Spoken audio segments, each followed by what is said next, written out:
For you, the listeners of My JavaScript Story, Loot Crate is offering an opportunity to save 10% on any new subscription at lootcrate.com. Just enter the promo code BRIDGE10 for 10% savings. Loot Crate is one of my favorite things. Every month I get a box in the mail, costs less than $20, and it comes with all kinds of goodies. I have stuff from, just looking at my shelf, Batman, Spider-Man, Ninja Turtles, Back to the Future, Lord of the Rings, Star Wars, and much, much more. So if you're a geek, a gamer, anything like that, and you want cool stuff to put around your office, cool t-shirts, comic books, etc., then definitely check out Loot Crate. To save 10% on your new subscription, go to lootcrate.com/Ruby. Again, that's lootcrate.com/Ruby to save 10% on any new subscription. Enter the promo code BRIDGE10 for 10% savings. Hey everybody, and welcome to another My JavaScript Story. This week we're talking to J Sofer. Dean, do you want to say hello? Hi everybody, I'm Dean. Now you were on episode 95 of JavaScript Jabber. We talked about Angular UI. We should probably have you back on Adventures in Angular. Maybe, but I'm actually not active in Angular anymore. Oh, cool. Well, we'll dig into that then. Okay. But yeah, so if you want to hear from Dean, you can go check out episode 95. That was quite a while ago. It was, 3-4 years ago? Yeah. Angular has changed, and I've forked my interests. Gotcha. So do you want to just give people a quick idea of who you are, what you do, why you're famous, all that good stuff? Yeah. Well, grew up in Orange County and kind of jack of all trades, master of none. And pretty much I procrastinated in college while studying mechanical engineering by programming and doing scripts. And Nice. yeah. And then I just realized that I like programming, like engineering.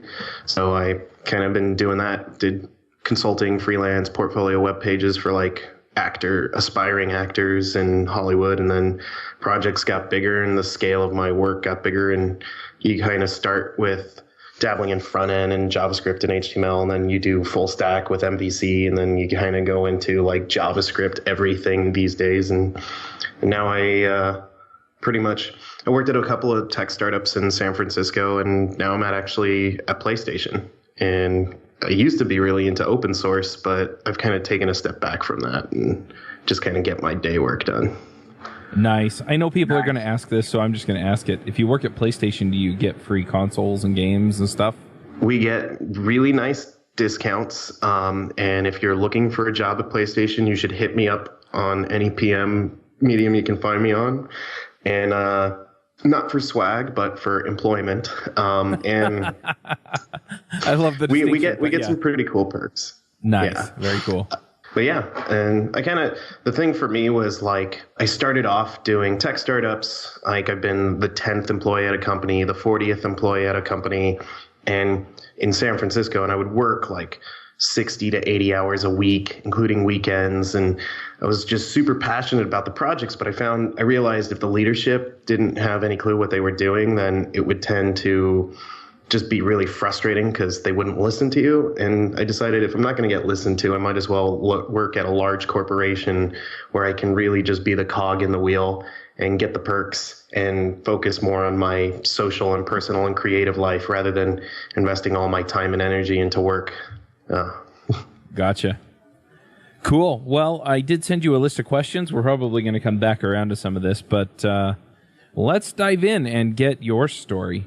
The first question that I typically ask is, how did you get into programming? And you kind of talked about some things. I don't know if that's where you started, though. So where did you get your start in programming? Well, I kind of dove into computers from my dad because he started off being really into tech, introduced me like the days of DOS. And I feel like a lot of people, I started with scripting. I was trying to build I'm a little bit of a perfectionist, always got to fix problems I see and build solutions. And I would build like a media catalog script for some stuff at college. I created a website which allowed people to sign up to host radio talk shows on a radio station I started in college.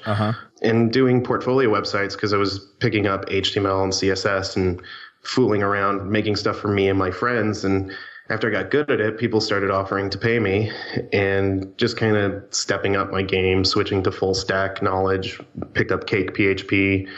So I started with like HTML, CSS, usually reverse engineering themes I found, then applying PHP and databases, and then getting frustrated at how tedious it was. I was introduced to MVC, and then MVC kind of like stepped up my game. And after a while, I left Cake PHP because I'd been dabbling with Node and started messing with like sockets and stuff and just Node scripts. And after a while, it was like I really didn't like the schism across browsers. This was a couple years ago before they all sort of unified, and green evergreen browsers weren't a thing back then.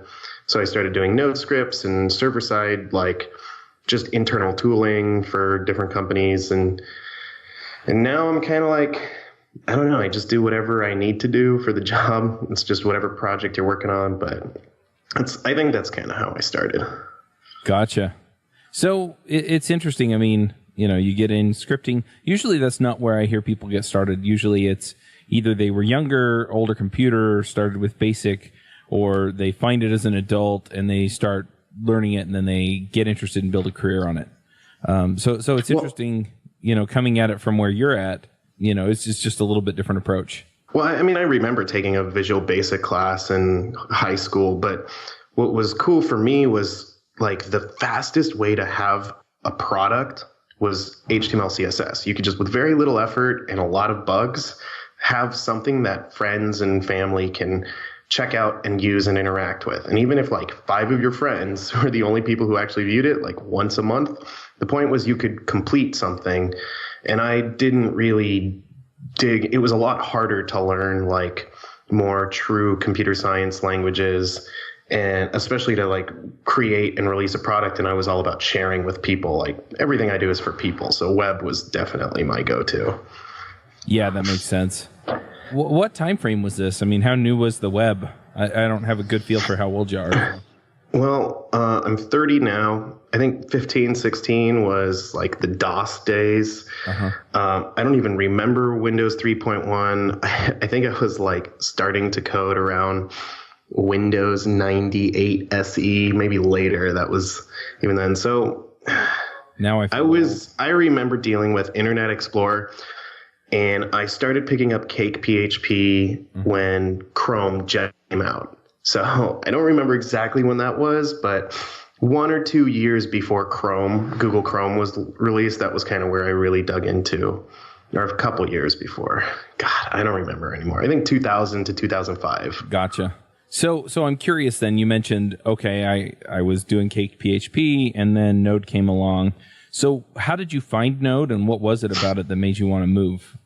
Well, I think everybody who was doing JavaScript found out about Node, because if you're in the JavaScript world, it just massively evolved really rapidly. And it was like you didn't have to build. I was previously used to building full MVC web apps, but sometimes you just wanted simple scripts, and you're like, well, I already know JavaScript, and why would I write a batch like file or something like that? And then after a while, I started looking for MVC frameworks in Node, and then I just realized they're kind of overblown, and it was just everything started shifting to client side heavy. So how did I find out about Node? I don't know. I just, when you're in the JavaScript world, you heard about it. It was very hard not to notice. Okay, that makes sense. So what was it then? I mean, you mentioned MVC, but then you mentioned that it was kind of overblown. So what was it? What was it in Node that made you go, okay, you know what? Cake PHP is not my jam anymore. Well, MVC in Node, which at the time, for me was Sales.js, right, was like, it was trying to get the job done. For me, I'm not like married to Node. I use whatever language technology I need. Yep. But if I was building a short script, JavaScript was easy to do. And it was just Cake PHP had limitations. It was slow. It was PHP. And I was like, there's all these PHP frameworks and everybody's arguing about who's the fastest. I'm going to switch over to pure JavaScript because there's no argument. Everybody uses jQuery. And now we have JavaScript frameworks fighting just like PHP frameworks. And now I'm like, I'm sick of this. It's really annoying. And even today, I used to love Angular. I jumped on Angular when it was 0.9. And wow. now I think it's 4 or something like that. And I was like, this is hands down the best framework, no argument, because React didn't exist at the time. And the funny thing is I actually like Angular 1 better than all other frameworks.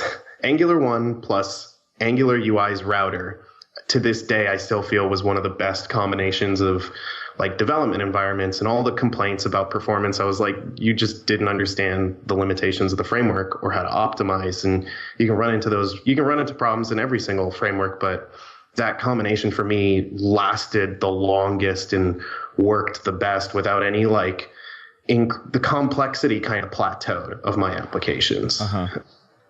And nowadays I'm like, well, React for me takes a lot of boilerplate, and Angular's pretty much just trying to copy React and takes a lot of boilerplate. So the closest thing I was looking at is the new Vue.js, but really I hate having to keep changing whatever language and framework you're using every 2 years. So I'm just like,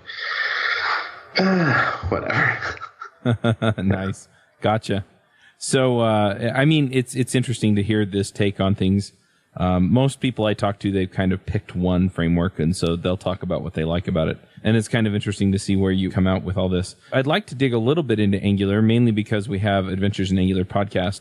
I mean, what was it about Angular, back in the Angular 1 or Angular JS days that really appealed to you that got you to come over to that technology? Well, I'm sure I covered most of this on the episode where you interviewed me, because I was gung-ho about Angular, and more importantly about the Angular UI organization I started, and we had the biggest router in Angular. And I still think that router we built was possibly the coolest part of Angular, and it just worked so well with Angular's. If you update variables or models or objects anywhere in the application, Angular just reflects those changes. And using shared objects, which is, I think, considered a taboo these days because everybody likes things to be immutable. Working with shared objects and shared references in the UI router, which was a tree state machine, was just a super awesome concept that made everything. It just organized your application at scale in a way that felt really manageable and really sane.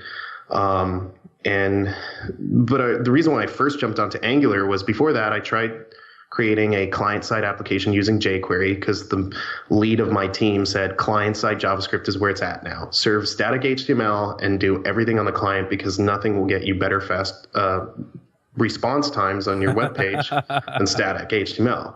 If you could serve a website with static text files, that'd be even better. Right. But that was a nightmare. Async callback hell, waiting for 8 different libraries to all load before you started actually executing stuff. I looked at Backbone and Spine and a bunch of other ones, and they were just also nightmares. The JavaScript was so tightly coupled to the DOM. And then Angular was like, this literally takes the least number of lines of code. I built a form generator in like 40 lines or 50 lines of JavaScript, 50 lines of HTML. And I was like, this is by far the fastest way to develop. It's the most straightforward. And it was really, I think, declarative bindings, like moving a lot of structure into your HTML declaratively. Because the one thing, you deal with HTML, CSS, and JavaScript, and your CSS, people have learned these days with Bootstrap and these frameworks that it may take a little bit more boilerplate to build Bootstrap components or foundation components in your HTML. But the benefit is refactoring only needs to be done in your HTML. And your HTML is your view, and it's always going to be the most amount of code and the most amount of refactoring. Somebody's going to come along and say, move this around. And the best way to build your app is never needing to touch your CSS, because you're just changing your HTML structures around, and getting that same benefit with JavaScript where you don't have to touch your JavaScript to change your interactions with it. That's again, you're only touching the HTML. So you're really removing most of your refactoring necessity into your HTML. Right. That's interesting. So so you came on, you talked about Angular UI, and you've mentioned the Angular UI router and all the stuff, and then the payoffs there. I'm also curious, why didn't you come along then to Angular 2? I mean, you mentioned that it was kind of they're trying to copy React. And I've heard that from a few people. And I've heard various reasons for it. I'm just curious, where you're coming from and then what you moved to, what you're doing now. Well, I both like and dislike every framework there is. And I think the one thing I've learned these days is don't be a zealot. Have a good general knowledge. I know how the React rendering engine works under the hood. I know how the Angular one works under the hood. I've built personal projects using React because I needed the rendering engine from React, and Angular's rendering engine was super slow for what I was trying to do. But I didn't like Angular's evolution because I wasn't a huge fan of directives, which are the equivalent to React components. I still don't like this massive number of components because I feel like when people break down like 5-line components, 8-line components, they were just super duper heavily tied to DOM structure, and they're super duper tightly coupled to each other. And half the time you're passing data through 3 or 4 components, and like 2 or 3 of the items in the middle, the components in the middle, don't even interact with the data or know what to do with it. So you create a lot of this just really tightly coupled structures. And I remember jumping into a new code base when I was interviewing for a job, and I'm like, I just felt like I was constantly going into a component and then finding I actually have to jump into another component. And I found it maddening. And in Angular, it was really hard to write directives or components in one. And I highly recommended people not do so because it meant you were trying to build like view utilities and widgets. And I said, try and reuse other people's, resort to creating your own widgets like at the very end. And I've put a heavy emphasis on the router, which was a state machine. And I said, create states in your application. Like you really want to focus on when I'm viewing a list, that's a state. And then the details of one record in the list is a substate of the list. And then editing the details is like a substate of that. And at the time, there was this very clear distinction between application states, which were tree and hierarchical. There was inheritance built into the state system that was separate from Angular's scope inheritance. So it was a lot more declarative. You would declare these are the dependencies I have, and the state machine would actually resolve all of your data dependencies in a tree fashion. So if your data dependency resolutions depended on other data dependencies, the router would actually optimize and organize and pull in the data. It would try and parallelize all of the resolution, but if it had to, it would sequentialize any of those things. And every time you needed access to data, you could explicitly declare it as a dependency, but you didn't have to. So it was like, it was just a really nice way of, if you knew a really good way of organizing your code and knew the benefit, the pros and cons of using scope data, using resolved data, using data that you assume is there, which is like scope is kind of like this, it's like this inheritance thing that's like implicit, whereas resolved data is kind of an explicit dependency. And I kind of came up with this approach that just felt really, really nice to work with, where you can kind of move your data from a more implicit area to an explicit area. And you had a dependency injection system that really took care of a lot of stuff. And the dependency injection system was hierarchical too, but it was tied to your application state. And if you tie the data, how you get your data in your application to what state you are in the application, and the state system is a tree, it made it really easy to just kind of organize things. It's probably getting really specific and confusing, but that was what I loved. And the future of Angular and React was all about build components. Everything's a component, build more components. And I used to advocate against that because I felt like you should be resolving data and then putting it on the view, and then pretty much the rest of your code should be HTML. You really should not be touching your JavaScript at all if you can. Right. And yeah, the new future is like different. So we talked a little bit about Angular and Angular UI. Are there parts of that you're particularly proud of having worked on, or anything else in JavaScript or Angular that you want to mention? Hey, I did this, it was cool. I'm very proud of the organization.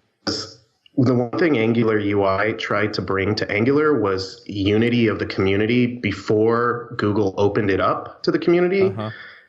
And I feel like it just brought a lot of people together. Like even the React, the router we built was issue number one is just a huge 1,000 comment discussion of a bunch of people discussing different types of routers and different types of approaches. And they all figured out and built this really awesome solution. And that's my favorite project. And I didn't even write it. The only thing that I find at the same time frustrating about Angular UI is we couldn't figure out how to maintain momentum. We weren't getting funding. Some people offered to pay us, but it wasn't like enough to be useful. And I didn't know who to send it to.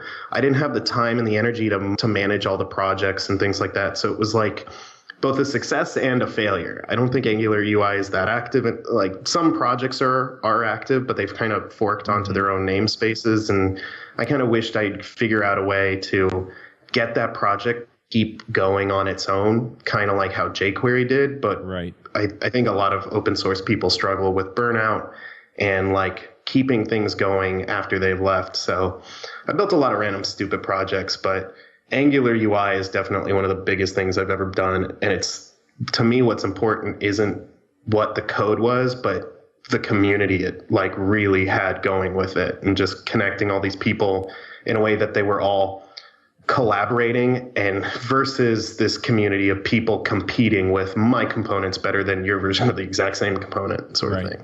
So I want to kind of veer. You talked a little bit about sustainability. So I have no solutions around that. I'm not a good person to talk to about that because my entire life has been burnout and new exploration. So the best thing I have to say about sustainability is no matter what, your code is going to be bad in 2 months and useless in 2 years. So don't like kill yourself over it. And that's not a good thing to say about sustainability, but I don't know the trick to sustainability with code. Gotcha. Okay. Well, I've talked to a few other people about it, so maybe I'll do some picks at the end of the show. But it's definitely not a solved problem, that's for sure. One thing I will say that in all my years of working in JavaScript and development that I constantly teach to as many people as I can is I've learned the most important like aspect of code. Like people say, oh, you should be perfectly documented. You should get 100% unit tests. Like the most important thing for me is refactorability. Everything else kind of leads towards refactorability. And no matter what, all code will inevitably need to be refactored. So any like documentation, unit tests, those are all good, but they all lead to a very easy to refactor code base. And anything you can do to kind of go towards that direction, for me, has always felt the best way to approach things. And that's why I like the state machine router. It was very easy to refactor. It was very refactor friendly focused. And it just was the most rewarding thing to work with. And then another guy was working on the back end, and that was terribly unrewarding because it was outside the scope of my control. Yep. Cool. Well, what are you doing now? Well, I work for PlayStation on PlayStation Vue, which is a YouTube TV competitor, although we were first. Yeah. It's pretty cool. The nice thing is I'm on an internal tooling team. So although a lot of the PlayStation teams are Ember, and then we have some native like Objective-C for Apple TV and stuff like that. There's a lot of Ember clients. I'm not a huge fan of Ember. I'm even less so a fan of Ember after working with Ember and struggling to figure out how to get some of the benefits I used to have in Angular and Ember, and realizing it's just shoehorning. But what I do now is mostly Node and JavaScript, vanilla JavaScript, and small library maintenance. And it's kind of cool because I can jump into client frameworks and put stuff together, but really I'm just focused on keeping well-maintained. I get to look at things at a high-level architectural internal thing, and I don't tend to deal too much with the day-to-day HTML, CSS, nuances, and I mostly build stuff and then distribute it, and then other people have to figure out how to deal with asinine bugs. But when I'm not doing that, I actually do a bunch of art projects, and I only mention this because this Thursday, I'm going to a movie premiere at Mann's Chinese Theater in Hollywood for a film project I've been working on. So I do a bunch of random stuff outside of programming these days. The part of why I went to PlayStation, reduce my work hours and increase my social life. That's really cool. Do you want to talk a little bit about this project, or? So the project I worked on, I'm an editor for. It's called The Tolls. It's a Nazi kind of parallel reality science fiction short film, 20 minutes. I don't think you can find it online anywhere right now, but if you look at the problem is we don't have like a go-to landing page that I'm aware of, but look for The Tolls by Wiley on Facebook.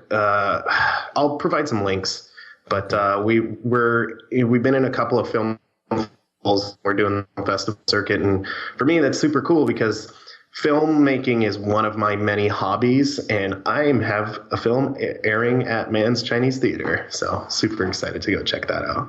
That's really cool. Yeah, this episode will come out long after it's been aired there, but yeah, if you can give us some links, then we'll definitely post them so people can go check out this or maybe other projects you've got going. Cool. Yeah, I can do that. Awesome. Yeah, that's the one thing I'm sorry, coming up with a work-life balance has been one of the things as advice I give to a lot of open source people. Like, you really, really gotta appraise what's going to last a while. And working on art projects has been a lot of fun to help balance out my open source and coding work. Yep. So. No, I totally get it. I mean, I spend time doing Boy Scouts of America and, a handful of other things, and some of them are causes that I really believe in, and some of them are just, I just kind of need to bang on stuff with tools for a while. So I repair my own cars, for example. And, that's awesome. For me, it's the same thing. So I totally get it. And I think a lot of times we neglect to talk about that, right? It's, oh, well, what are you doing? And what do you do in your spare time? Well, I do open source in my spare time. And then, I talked to somebody a year later and they're like, oh, I totally burned out on that and the next project. And now I'm on the next thing that I'm going to burn out on in 6 months. Yeah. So, I think for open source, it got frustrating because you can't share it with people outside the tech world. Yeah. And I've been doing it so long, you go to people and they ask you what technology or library framework you're working in, and it's just, after so long, it just feels like more of the same. And I know it's just going to change in a year or two because it just evolves so quickly. And while that's cool, I've realized don't focus on having 100-minute test coverage in every single feature you were ever asked in your libraries. Focus on I still care about quality of work and quality of code because, again, my number one concern when it comes to writing code is refactorability. But the point of all of that stuff is your end product. If you're not building a product, you're going to burn out. And if you don't care about the product, you're going to burn out. And if you're not managing your work-life balance, and there's one piece of advice I want to give to any person in the programming world. If you ever have other projects outside of programming or activities, say yes to them, because you'll always have all those times they fall through to work on your code and your projects. And also, once it's in your calendar, your schedule, don't cancel them, period.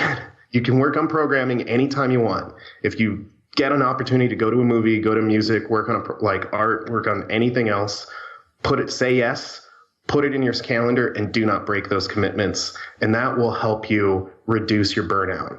You might not build applications that fast, but unless you're going to start a company and you've willing to put all your time and energy and money and commitment into it, then remember to balance your life and make sure because you're not going to be on your deathbed being like, I really wish I had 100% unit test coverage or I worked every hour.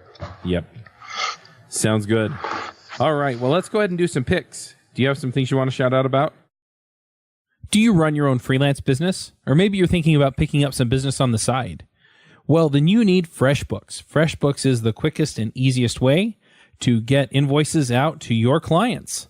It's easy to use. It works anywhere, available from any device, on the desktop, iPhone, iPad, Android, and all of your data is backed up and secure.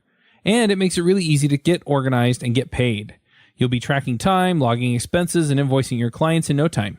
You can also save time billing, freeing up several days per month to focus on the work that you love, and you get paid faster. FreshBooks customers are paid on average 5 days faster because there's a link on the invoice that says pay me now. And it's a great way to grow your business. Plus, FreshBooks is offering a 30-day trial. That's right, 30-day trial if you try them out. So go to gofreshbooks.com/devchat and enter devchat in the How Did You Hear About Us section. Once again, for a 30-day trial, go to gofreshbooks.com/devchat and enter devchat in the How Did You Hear About Us section. Last Friday, I gave a talk at my company for wallaby.js. It has literally evolved my approach to programming. I'm not even going to get into it too much, but it will make you ridiculously fast at programming. And it's just like, it's life-changing. They've got a plugin for every IDE. An individual license costs $100. Try the trial, totally worth it. Maybe the dude will hook me up for name dropping him, but that thing is awesome. And I already mentioned the film I've been working on. I don't think I have anything else right now that's super stirring in my head. Cool. We've been trying to get the guy from Wallaby.js on JavaScript Jabber for a while, and yeah, so hopefully we'll come out with something like that soon. All right, I'm going to jump in here with a couple of picks myself. It's funny, I do so many of these shows, and I've mentioned this before on the shows, that I run out of things to pick. Well, for me, can you tell me what your favorite pick or your most recurring pick would be of all the other episodes? You know, I tend to come back when I pick stuff. I tend to keep coming back to Brandon Sanderson's novels. Oh, I love Brandon Sanderson. So everything he makes is awesome. Yep. Well, but I've started to realize all of his books are kind of a little bit too similar to each other now that I've read most of them. Yeah, a lot of them are. I mean, the magic system changes and, you know, things like that, but they tend to have the same cadence and the same pattern of, you know, stuff happens, stuff doesn't happen, stuff happens, stuff doesn't happen.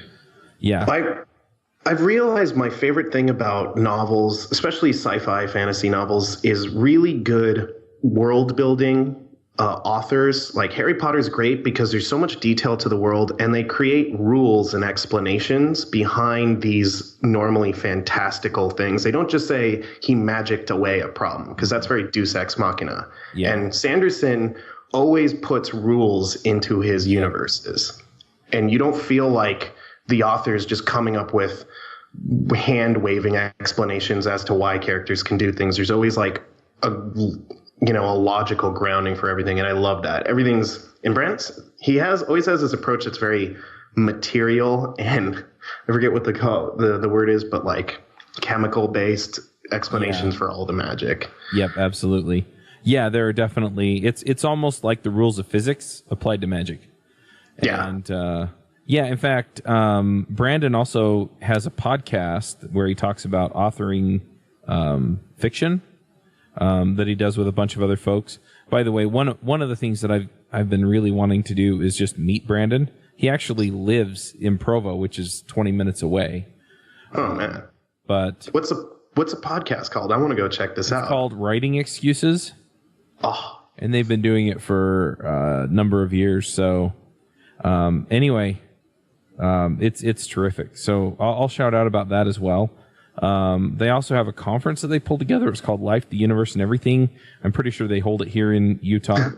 So you can check that out. And I think they also do a cruise, which is a writing workshop that runs for about a week. So they've got all kinds of stuff going on that's really, really awesome. So yeah, maybe I'll just talk about that here for a minute. That's pretty cool. Can I throw out one more because you reminded me of one? Yeah, go ahead.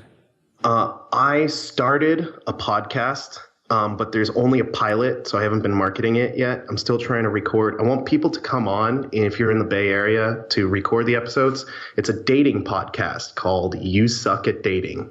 And it's the name is influenced from You Suck at Photoshop, but the podcast is about getting two guys and two girls to communicate and empathize and really, like, I think the problem with dating, which is something I deal with a lot, is that people don't really communicate very well anymore. And it's like trying to have those drunken life epiphanies about philosophy and not about that terrible date you had. And trying to get people to come on it. I've only got one episode, but that's my podcast. Hey, there we go. Yeah, go check that out. This will come out in a couple of months, so hopefully you'll have more stuff out by then. One other thing that I'm going to pick, and I know that it's going to turn some people off because it's more of a political pick, but it's a book I've been reading lately.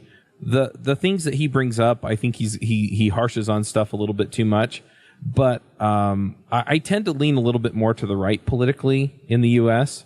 Than the left.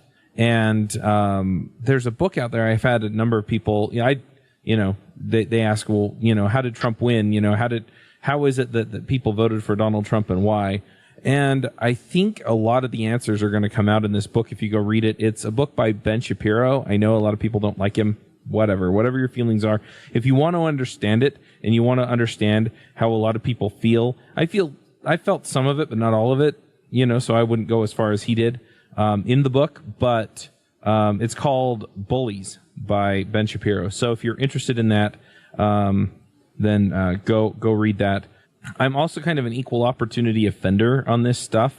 I hate the Democrats and I hate the Republicans, so I agree. I'm a centrist.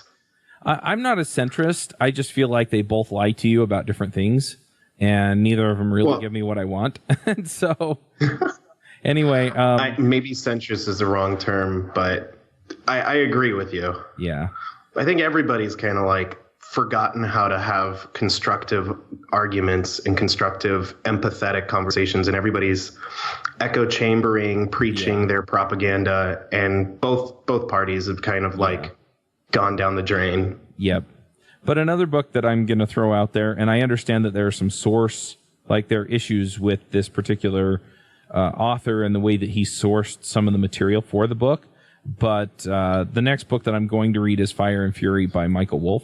So again, if you're kind of interested in where both, and I feel like you can't demonize the other side without trying to understand them. And so I really try not to do that. And so even though I lean way off to the right politically in the U.S., I think there's something to be said for, go pick up the stuff that the people that have their value system 180 degrees opposite yours, and just go see what they're talking about. And don't be dismissive. Just see, okay, how could they wind up getting to where they are? You can't convince somebody about your side of an argument if you have no interest in even considering their side. Like, that's the fundamental problem with people arguing these days. Nobody wants to go into it like with the possibility of them changing their mind. Right. So yeah, I like it. I'll check those out. So anyway, so I'll throw those out. Like I said, you have to go check the facts on all these things, but so I'm going to go ahead and pick those. Last time I picked a book by any kind of political personality, I had people come after me on Twitter saying, how could you pick a book by that person? And you know what? I liked the book. So anyway, if people want to follow you on Twitter or Facebook or GitHub, or maybe you have a blog somewhere, where is all that stuff, Dean? On GitHub, I'm not super active, but my developer handle is ProLoser, PROLOSER. If you search for my name on Google, you'll find pretty much everything. Facebook, Twitter, it's all under Dean Sofer or ProLoser, and I'll show up somewhere. All right, sounds good. Well, we'll go ahead and wrap this up, and we'll have another JavaScript story for you next week. Bandwidth for this segment is provided by CacheFly, the world's fastest CDN. Deliver your content fast with CacheFly. Visit CACHEFLY.com to learn more.